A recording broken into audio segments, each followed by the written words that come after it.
Moon Knight, Episode 3, The Friendly Type. Yeah, let's talk about it.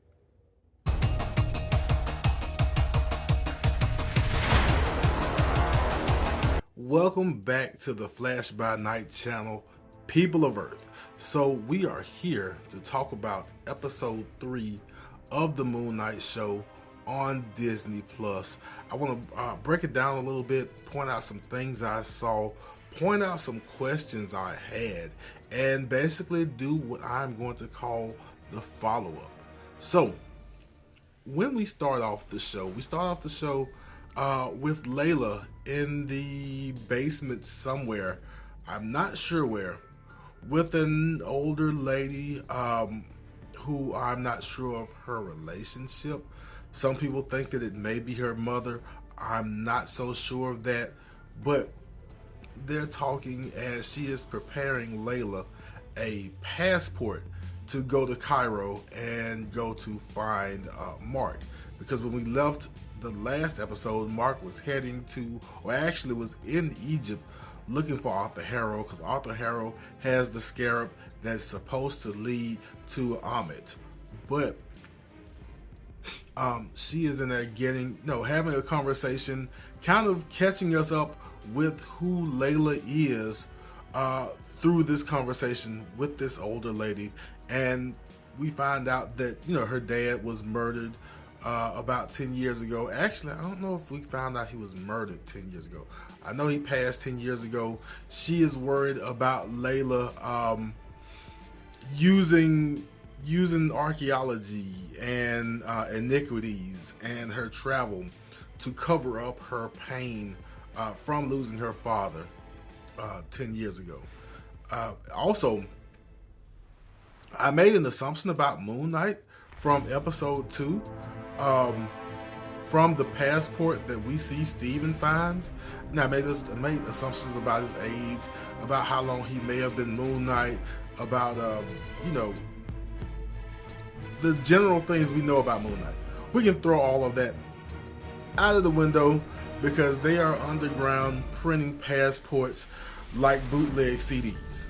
So, who knows, again, where and how long Mark has been Moon Knight and has been working for Khonshu. We don't know that. We're back at square one with that aspect. But this conversation we're having with Layla is kind of teeing off a lot of things we're going to see in the rest of the episode. So after this, we get a short look at Arthur Harrow in the desert in Egypt with the scarab that has basically told him that he's found Amut's tomb. So he and all of his followers, yes, all of his followers are with him. It's like a caravan of 20 or 30 people, which makes me wonder about Harrow's resources, because Harrow has some things going on that maybe we didn't know beforehand, and we're going to get there later on. But I am wondering about Harrow's resources and, who he may be and how. But as we're doing that, we also have Mark pretty much looking for an informant who is basically getting killed by these 3 followers of Harrow. Because Mark is also trying to find Amut's tomb. But as you can see, he's kind of behind the 8 ball here. And he has a fight with these three followers. And if you notice, he's got skills. He's holding off these guys, but he is not being especially brutal, especially to the younger one. I think it looks like he may be, a boy, maybe older teenager or whatever. But we have Mark fighting, and every once in a while, Steven would chime into this fight and try not to have Mark hurt these 3 guys too badly, which we're gonna have to work on Steven. Steven's gonna have to work on his timing, because in my mind, you have to see that life and death is happening here. Like we can iron out our differences later on, but life and death is happening here. And we were gonna see that a couple of more times. But I think it's working its way to where it should be, this relationship they have. But there is one of those famous blackout scenes, and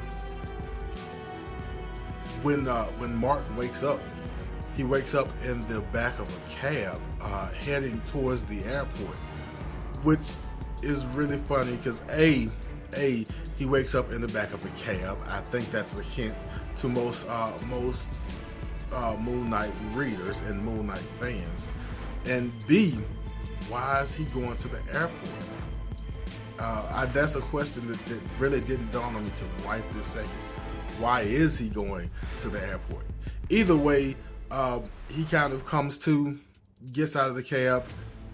He sees the guys that he was fighting with, and he kind of engages them again because he needs to know where Harrow is.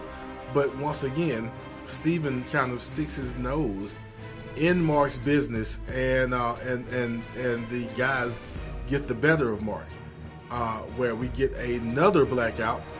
And when Mark comes to, he is in the middle of stabbing one of the guys to death, which is entirely different from the fight we got on the rooftop about 5 minutes ago. And then you see the camera pan, and the second guy is laying there dead, and the third guy is going to be interrogated rather roughly, but he actually sacrifices himself so he won't have to give up Harrow. And neither Steven nor Mark claim to know what happened with the men that were actually killed, which is really funny. Second hint at what we're getting to in this episode. But after the whole deal with the men, and with the informant that no longer exists for Mark to talk to, Mark asks Khonshu, what are they going to do? How are they going to handle this? And then Khonshu kind of sets us up for some of the consequences and some of the things we're going to see in this episode, because I believe Khonshu's part in this episode is really, really, really important. So Khonshu basically blocks out the sun with the moon. I'm actually wondering if what Khonshu is doing at this time constitutes another day passing. I don't know if it's that or if it's just a solar eclipse. I don't know what Khonshu is doing, but he is getting the gods' attention, the other Egyptian gods' attention, to basically have a meeting, have a sit down basically with the council about Arthur Harrow and about his goals while he's in Egypt. And this is going to present a problem for Khonshu, because Khonshu is not well liked amongst the other gods. So Khonshu basically shows Mark a portal which takes him to the inside of the Pyramid of Giza. That's where this trial, this council, is going to take place. But Khonshu doesn't go there physically, and I guess none of the gods really do go there physically. They send their avatars, but Khonshu kind of doesn't give Mark the instructions. He doesn't give him the 10-cent tour. He just sends them in, and Mark has to learn on his own what's going to happen during this trial. The interesting thing is that pops out is that one of these gods, or at least the avatar of this god Hathor, meets Mark first and tells Mark about Hathor and Khonshu having a thing. Whether it was a past or present thing, I don't know, but they've had a thing going on. But as we start the trial, we get this thing where the gods are going to talk through their avatars, including Mark. And since this is Mark's first time around, I get what they're doing.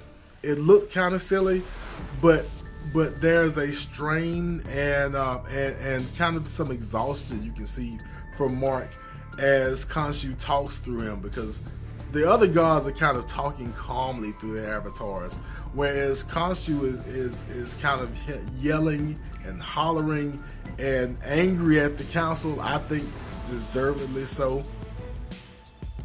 But we learned a lot of things during this trial. We learned that of course Khonshu was banished. Khonshu thinks that he was banished for standing up for humanity when the gods wouldn't. The other gods, which 5 are present of the 9 that are supposedly exist in the Ennead, only 5 are present. I guess 6 if you count Khonshu, but 3 are noticeably missing. But they say that they banished Khonshu because he almost exposed them. Exposed them to who? I am not sure, but I have my guesses.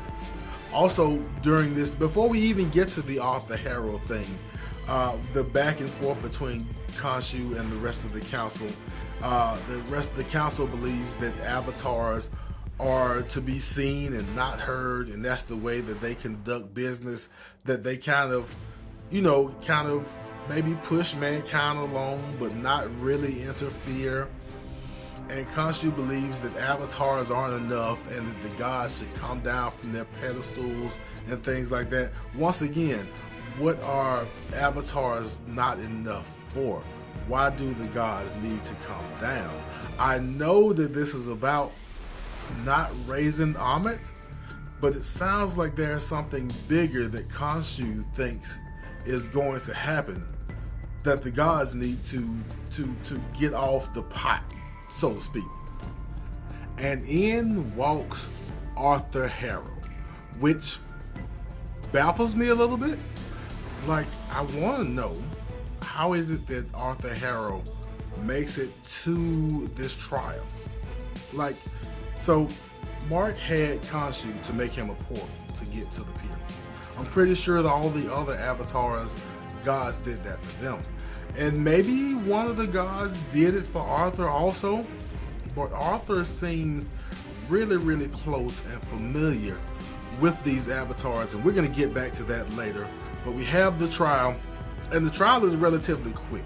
Khonshu, through Mark, is trying to convince the council that Arthur Harrow is conspiring to release Ammit.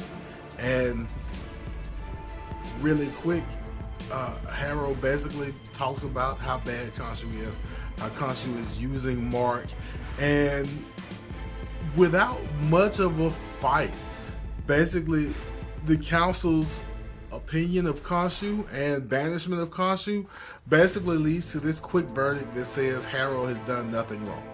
Like, I know a lot of people don't like the justice system here, which it has its moments, but the Council of Egyptian Gods basically said, hold my beer, and throughout this trial, and let Harrow go about his business. Which we'll see these characters all together later, and we will make something of it. What I will say is that before all of this happened, we did get this hint that if Khonshu did one more thing the gods didn't like, the gods would imprison him in stone. I'm letting you know now because that's probably going to happen. But before we leave, there is this matter of the avatar of Hathor, who I said earlier had a thing with Khonshu. I believe that she trusts Khonshu and trusts Mark more than anybody else, because she kind of gives Mark some information to look for the sarcophagus of this person, Sinfu, from like 2,000 years ago, that whose sarcophagus has been sold on the black market and everything. But that's kind of Mark's first clue, if he still wants to follow up after the trial happens. And so Mark kind of accosts this guy, this vendor on the street, and I really want to know why Mark chose this vendor and how he knew, because the vendor knew who Sinfu was, but how he knew who this guy was. But before we find all that out, Mark almost literally runs into Layla.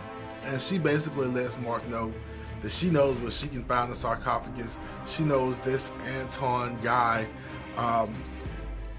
who basically deals in iniquities, and if you're looking for it, if it's a treasure of some sort and you're looking for it, he probably has it. So they take off. They have this boat ride over to his palace, over to his compound, where they talk and try to flesh out their history, some of their personal stuff. Mark kind of apologizes for some of the stuff he's done, because if you remember, they were married. They may or may not have been heading towards divorce before all of this started. She tries to kind of empathize with Mark and kind of talk to Mark and see what he's feeling, seeing if they can reconnect a little bit. That's what I'm getting. But Mark is still a little standoffish, and he really just wants to handle this case and take care of what he needs to take care of, which kind of ruins the mood before they get there. But they do get to the compound. They get greeted by Anton's right-hand man, whose name I missed, but he kind of lets Layla and Mark know that Anton's been looking forward to seeing them, and especially seeing her, since the last time they saw each other in Madripoor. Yes, that Madripoor. So they finally have their conversation. Anton, who is the Midnight Man, or is he just Midnight? I forget right offhand. But Anton,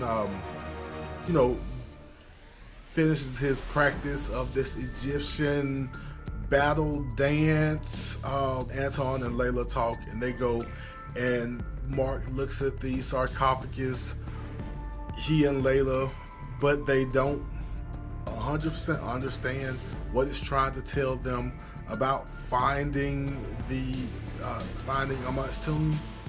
And Layla tries to buy Mark some time while he tries to negotiate with Stephen, and because Stephen has all of this Egyptian knowledge, and so that's a whole nother thing.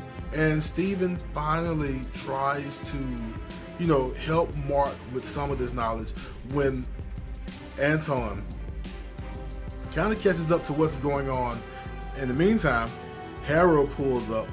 Harold kind of offers Anton something more tangible, in his words, than Mark and Layla could offer him.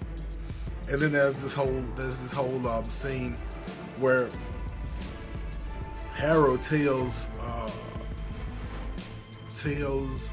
both Mark and Layla and Anton, like, he knows what's going on. He knows what's up with all of them. He basically tells Layla that he knows that she's been running back and forth for like 10 years, trying to escape the grief from her father's murder, and that Mark, her husband, won't tell her the truth. And all I can think is, how does Harold know all of these things? But anyway, all of this happens. The fight we're looking for breaks out, where Mark dons the costume of Moon Knight, and he takes on, Anton and basically all of Anton's men, which I guess we'll cover the elephant in the room. I know a lot of people are looking for some ultra violence, some brutality in this show. I'm also, looking for it, trying to see if it's going to happen, but it's not happening as brutally, as violently, I think, as some people are looking for. Understood. Like, and I can see, because if you watch the fight scenes, you can see a lot of the things that are happening. A lot of who knows how many people got either shot or stabbed during this scene, but there's no blood. The scene where they finally catch Mark, and they've driven like 5 or 6 of these stakes through Mark, through Moon Knight one way or another, it should look a lot more excruciating than it does. But I kind of understand. Plus, I think our third man, I guess I let the cat out of the bag. I think he is responsible for the brutality, and we'll see more of that as he shows himself more in the show. But basically, the fight is finished. Moon Knight saves Layla, and they have the map from the sarcophagus that they need, so they go off, and then they go to the desert where they're trying to find this. They're trying to find the constellation using the map that will tell them where the tomb is. But there are a couple of steps they have to take, including Mark letting Steven take over. And basically we find that while Mark is a little standoffish to Layla, and their relationship is still slowly deteriorating, we see Layla kind of really interested in Steven, and it's an interesting thing. But Steven is able to kind of quickly put this map together. But even still, the stars are not in the same place they were 2,000 years ago. Like he says, the stars move not very far as stars are concerned, but as far as we're concerned, they could be miles away from where they used to be, and they can point you miles in different directions than they would have 2,000 years ago. In comes Khonshu, and in comes this important part of the show, where we saw Mark for the first time voluntarily let Steven take over. And then Khonshu, knowing the gravity of his actions, knowing that there will be consequences, he tells Steven that he remembers that night 2,000 years ago, and that he can turn the stars back, but he can't do it by himself. He needs help, and so Khonshu works with Steven. Whereas Khonshu has been calling Steven worm and parasite like the whole show, Khonshu finally works with Steven, and basically together, in this beautiful scene of light, they turn back the stars 2,000 years to the night in question, so that they can get the right constellation to tell them where Ahmed's tomb is. Meanwhile, the council, who told Khonshu not to interfere, not to mess with the sky again, not to mess with the stars, is starting to try and imprison Khonshu in stone back in the pyramid of Giza. And so Khonshu is kind of working against the strain of the council trying to entomb him in stone. And you still see Steven like giving his all to this effort, because as we've seen most of the first 3 episodes, Steven doesn't believe in a whole lot of this. Doesn't want to be part of a whole lot of this. But at this point, Steven is given his entire effort to this Moon Knight Khonshu mission, which, as I said again, or as I said before,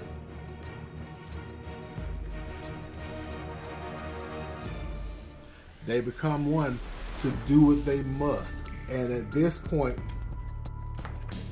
mostly everybody, Mark, Steven, Khonshu, are doing just that, becoming one to do what they must to try and find Ammit.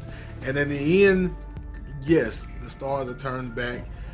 Yes, they know where the location is, but Khonshu is imprisoned in stone and is no more to help Mark / Steven try and find Ammit's tomb. That's where we leave off, except for one final note, and this is once again what I question about Arthur Harrow. As soon as this happens, Arthur Harrow is back in the Pyramid of Giza, talking to the avatar of Osiris, and talking to him about Khonshu's fate and about him being imprisoned in stone. And he gets to talk to Khonshu and tell Khonshu that, you know, he thank Khonshu for making him what he is and thank you for his victory in advance. But I want to know, why is Arthur Harrow even there? Why is he that close to the other gods' avatars, at least one, to be able to come back to the tomb, to the pyramid? Is it just a part of the show, just for dramatic effect, or does he have some in with some other god? I don't know. But that's kind of where we are. We are in a spot where Mark and Layla have the information they need, but Khonshu is imprisoned in stone and will no longer be able to help them. And we'll see what happens. But what I want to know from you is, how well did you enjoy the show on a scale of 1 to 10? You know, we're past episode 3, so we're you know, at halftime basically of the show. How are you feeling? What do you like? What do you not like? Is there something going on with Arthur Harrow that we still don't know about? Here's another question. What do you make of the trial or the pre-trial shenanigans between Khonshu and the council? Because, as I said before, the council only had 5 gods on it. There are supposed to be 9 in the Ennead. If you have 5 plus Khonshu, where are the other 3? Are they entombed in stone? Or were they butchered? That's the question we're going to leave you with. That is my review. What happened, what I saw in episode 3 of Moon Knight. I want to thank you for joining me, for coming along with this on this ride, and I am looking forward to episode 4. I don't really have a whole bunch of predictions for episode 4, except there's no more magic for Mark and Steven to work with, and there is a third man who I assume we're going to get to know more in that episode. But I hope you enjoyed yourself. I hope you saw something you liked. If you did, go ahead, hit that like button. And if you want to keep up with me as I follow up on Moon Knight, go ahead, hit the subscribe button, hit the notification bell. Of course, feel free to leave comments. Let me know what you thought. Let me know what you agree with. Let me know what you disagree with. Let me know what you are looking forward to, what you want out of this show, if you're not getting it just yet. Like I said during the talk about the fight scene, I know there are things that people are looking forward to with this show, with this character, and some of that stuff they haven't gotten yet, and people are getting antsy. The people want to know what's going on with the brutality. If that's you, let me know. Drop a comment. But as we always do at this time, love yourself, love others, and I will be back in a flash.